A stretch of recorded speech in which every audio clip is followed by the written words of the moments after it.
future is now. Hi, everyone. Welcome to this episode of NextNow podcast with Cheryl Cran. That's me. I'm really excited to be joining you for this particular message. I get a little bit ramped up, as you know, when I get something in my noggin around the future of work, the future of all things, where we're going, future of society. And I've really been pondering this last week, something that has been dialogued with my clients. I've had a number of coach calls and interactions with clients where one of the things that's happening as a result of the hybrid workplace is there is a risk for increased silos. And those silos have shifted. So pre-pandemic, silos in the workplace were maybe, the different departments.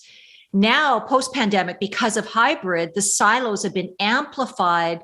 And what I've identified is that there's three different biases that I see happening with my clients and with people in organizations that are contributing to increased silos, such as an in-office silo or a remote worker silo.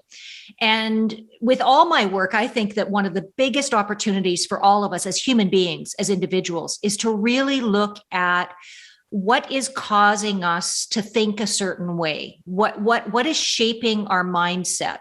So, for example, you've heard that saying, garbage in, garbage out. Well, if we're constantly listening to negative inputs or conspiracy theories or things that are harmful to our mental well-being, and I'm not talking about avoidance here, I'm talking about, garbage in, and we're not counterbalancing that with other things that maybe uplift us or give us multiple perspectives.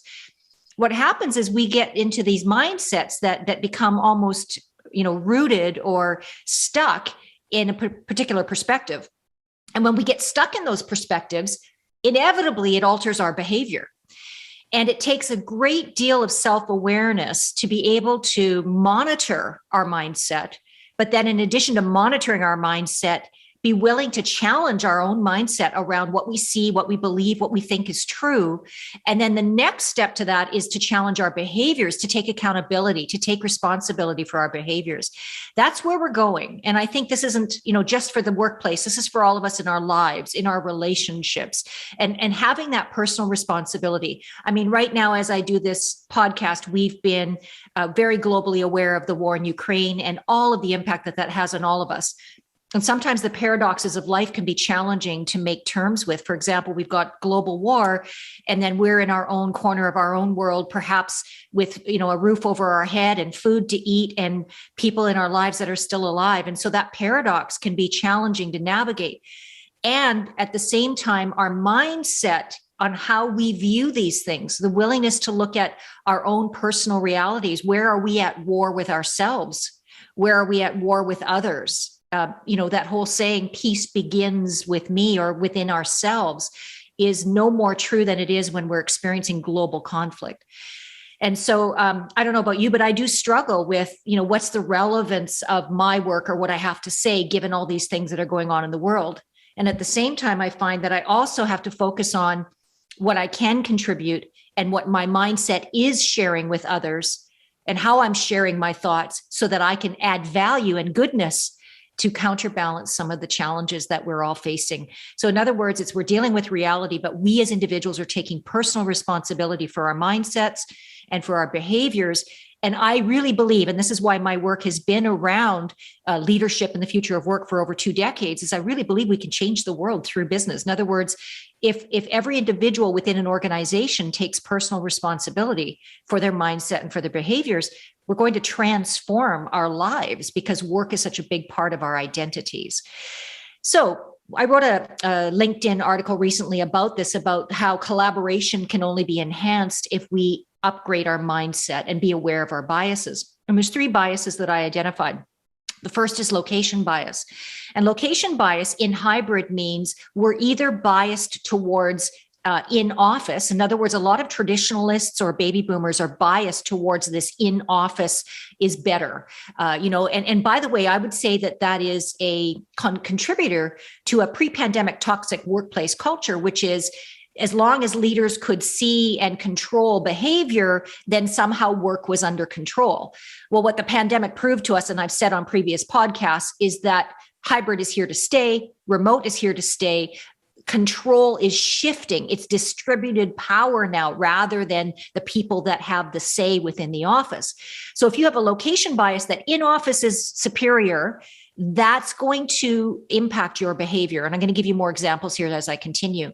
If you also have a bias around remote is better. I'm more productive. Research has said that remote is better and people are more productive. Well, actually, it's true that some people are more productive in office based on their personality style, and others are more productive remotely based on their personality style.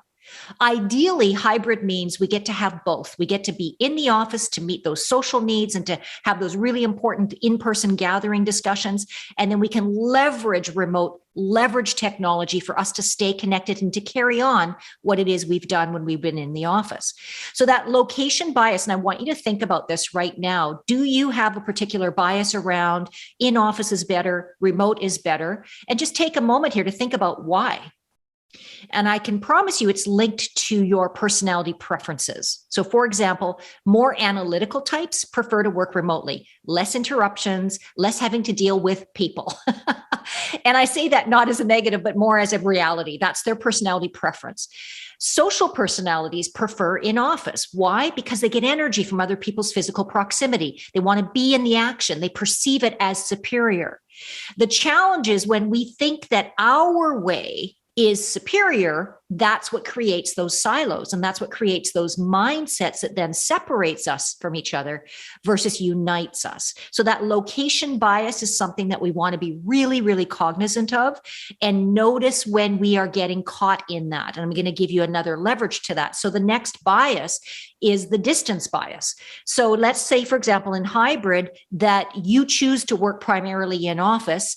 And let's say your boss chooses to work primarily in office. However, let's say you also have 2 or 3 other team members that are remote. Research has shown that distance bias is when you have your virtual meetings, for example, with the whole team, 2 in office, 2 remote in the example that I just used.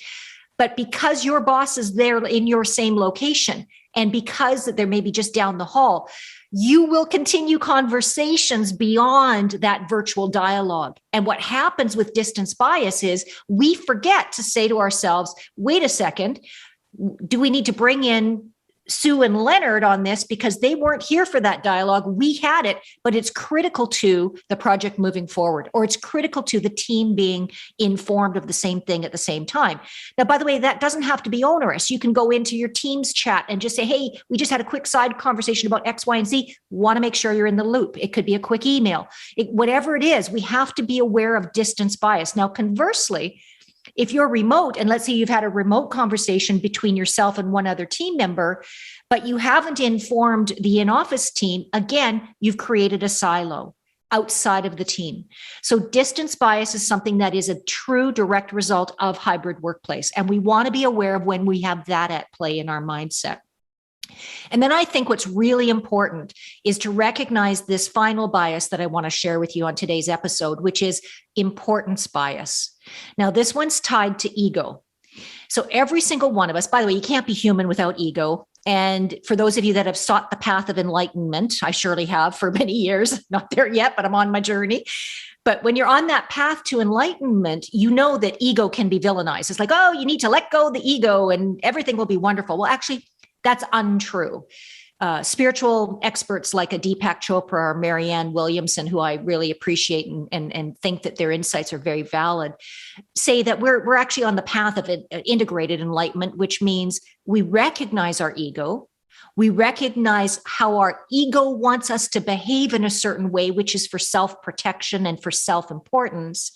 And then we look to own our behaviors, our mindset, and so that we can recognize that importance bias. So importance bias means, for example, because of my title, I might perceive myself as more important than you. Because of your title, you might perceive yourself as more important than me. Because of accolades, because of academic titles, because of time on job, you name it, whatever makes us feel more important becomes a barrier to communication, specifically in a hybrid environment. Now, this was true even pre-pandemic, but it's become illuminated as a result of hybrid because what we're seeing is more challenging communication. We're seeing more conflict because we're using multiple communication formats. So what we really want to be aware of with that importance bias, is am I thinking that my work is more important than anybody else's? Am I caught in the trap of thinking that the request that somebody made of me is not important because it's ancillary to what my department is doing?